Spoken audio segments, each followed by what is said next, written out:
So if you want to grow your fan base around your music, Superfans is by far the best book or resource that you could ever read about the topic. I read it back in June 2023 and I was blown away by the amount of actionable tips and steps that were given.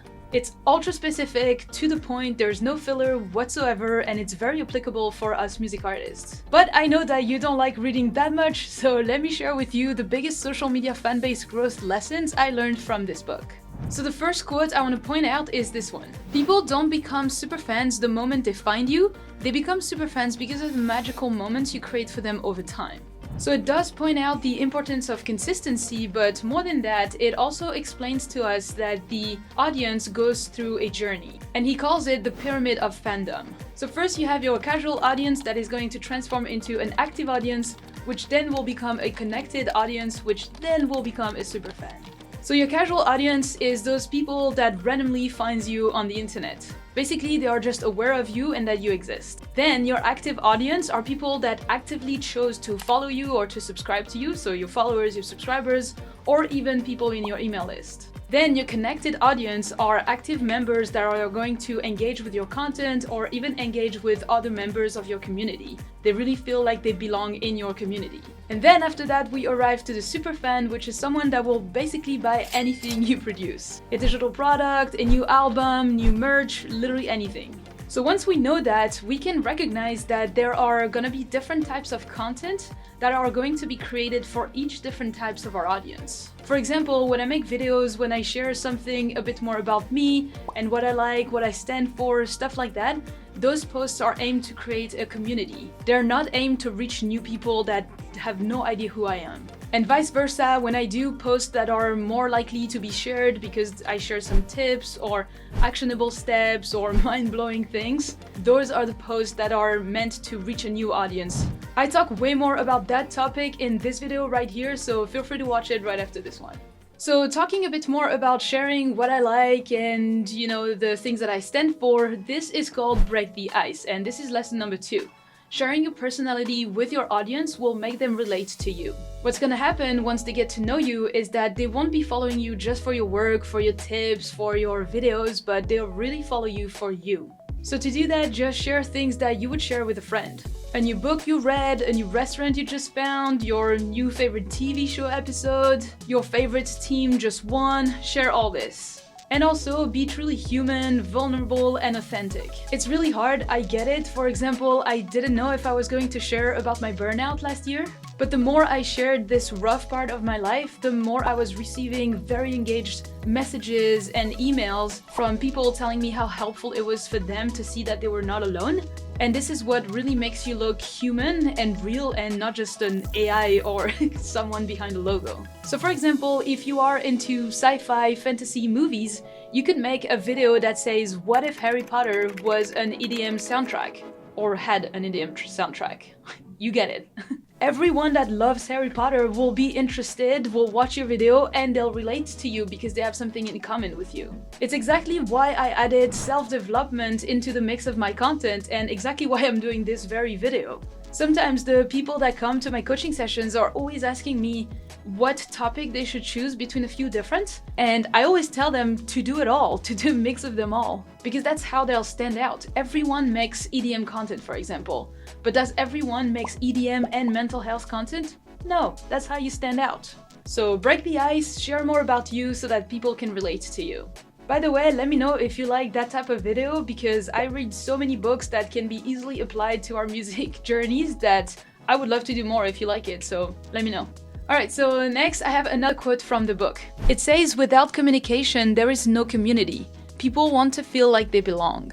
One of the most crucial part of your journey is going to be to foster a community. Basically to bring people together. And these are my favorite 2 ways to do so. So you can start by letting them decide a few things. For example, ask them for their fanbase name, ask them which artwork they prefer for your next single, ask them for your logo, ask them to choose between 2 YouTube video ideas for your next video, ask them who you should challenge for your next remake battle, ask them about your merch, make them choose between a couple designs. Just give them a chance to be included in your decision making. And then number 2 is to make them shine.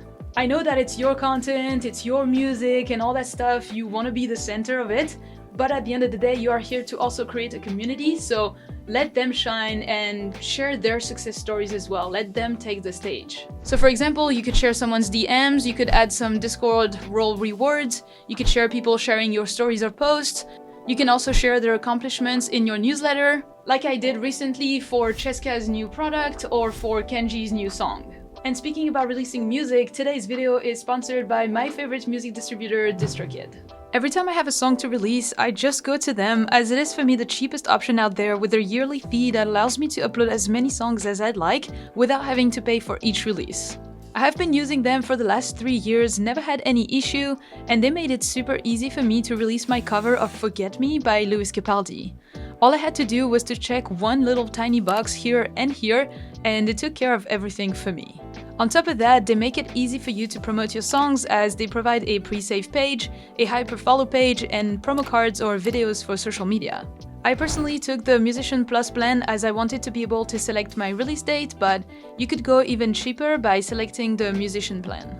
If you were looking for a new music distributor, you can get 7% off your first year by using the first link in the description. Okay, so let's go back to our book with lesson number 4, which is by far my favorite. It's do what other people won't do. In order to become someone's favorite by creating superfans, you need to be willing to do things that no one else will want to do. Don't take this out of context, I'm gonna explain. It's all about the powerful personal things that you can do to make an impact in their lives. So break the pattern of social media and help them remember why they love you over someone else. For example, make sure to reply to every single DM and comment, as long as you can. Because I know at some point it gets hard, but as long as you can, really do it. If you knew the amount of messages that I get when I reply to someone and they are shocked, they're like, oh my god, did you reply? Or wait, is it actually you that replied? And I'm like, yeah, of course it's me. They're always super happy that I took the time to reply. They always even like thank me for taking the time to reply. And this way, this is how I stand out. Like many times they told me, you know what, it's so nice that you know, with the amount of followers you have, you still reply because so many don't. And yeah, it's always really nice to see this. And then I really stay in their mind. I do a good impression and they're more willing to follow my content, to comment and potentially buy some stuff or just listen to my music. Now, I don't reply to exactly all of them because, well, mean comments or weird DMs, no, sorry, no replies. But if it's nice and good and genuine, just make your best, my English! Make time to reply to them. That's what I wanted to say. Another thing could be to take the time to listen to their tracks. I know many people send me their tracks, sometimes it's a bit too much, but as much as I can, if I'm not doing anything when I'm checking the DMs, I'm gonna try to actually take the time to listen to that track. It really makes them happy so many times, so that's a good thing that you can do as well. And also sometimes sending like vocal messages or video message is gonna break the pattern of regular just texting. And that's also going to help make a good impression and then they'll remember you. So basically, give a lot without asking anything in return. Now, if you are still here, thank you so much. And to thank you, I have a bonus lesson for you. This is not a quote from the book specifically, but it is in there and it says, "With great power comes great responsibility." From one of the best movies ever. So basically, as you build your audience and your fan base of superfans, there are going to be some traps, some dangerous traps along the way that could strip away all the fruits of your hard work that you put in so far. And this is what he called the dark side of building superfans. So the first thing is that you are going to get a chip in your shoulder, on your shoulder. You're going to have a lot of attention to you, so be careful about what you say. Be ready to let some things slide, hold yourself up to high standards. There are so many ways that people can interpret things that you say in different ways. Sometimes even to me, it's like, how can someone think that I said that?